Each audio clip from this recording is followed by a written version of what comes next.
My name's Rob Quinlan. I'm the grandson of Jean and Ron Pickering and the nephew of Shaun Pickering. And it's really great to see such a nice stand here in Loughborough and to see it kind of commemorated at the Pickering Memorial Throws event, which is set up in memory of my uncle who sadly died last year. He was head of throws with UK Athletics, lived and worked in Loughborough and was a familiar face around here for a lot of people. So it's really great to see him commemorated today and see all the people out and all the young athletes, some of whom have been supported by the fund, turning out and putting in some really great performances. So it's a really wonderful day.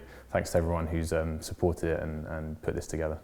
This is Shaun back in the early days, probably one of his first sort of Haringey appearances.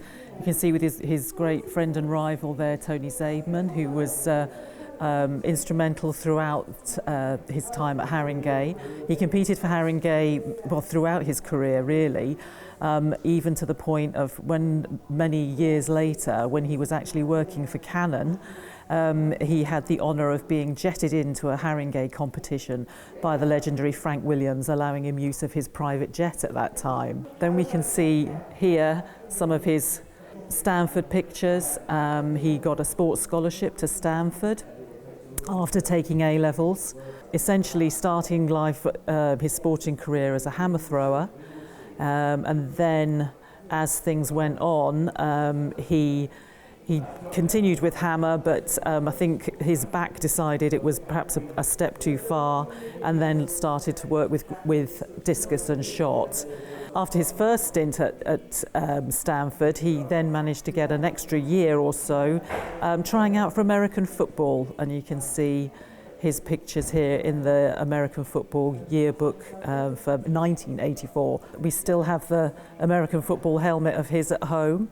So he then went on after Stanford to work for, as I said before, for Canon, and was their marketing director for many years until he decided he really wanted to try out again and go back to the sport that he absolutely loved, and that was his throws. And he gave everything up at Canon, a very, very well paid, very well connected job where he was all over the world, worked with Canon for Formula One and to all the World Cups and so on. And then he decided, as I say, he wanted to try out for the Olympics, so he quit his job, went back into full-time training and made the Olympic team for 1996 Atlanta.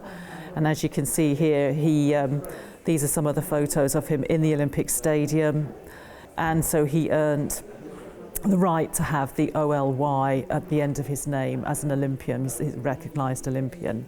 After that, he continued to train and was then picked for Wales for the 1998 Commonwealth Games in Kuala Lumpur, where he came home with the bronze medal, and he was really thrilled. At that time, I think his PB in the shot was 20:45, and that was certainly a Welsh record, and a statistician with better knowledge than me wouldn't tell me whether it was a British record, but he was certainly up there with all of them at that point.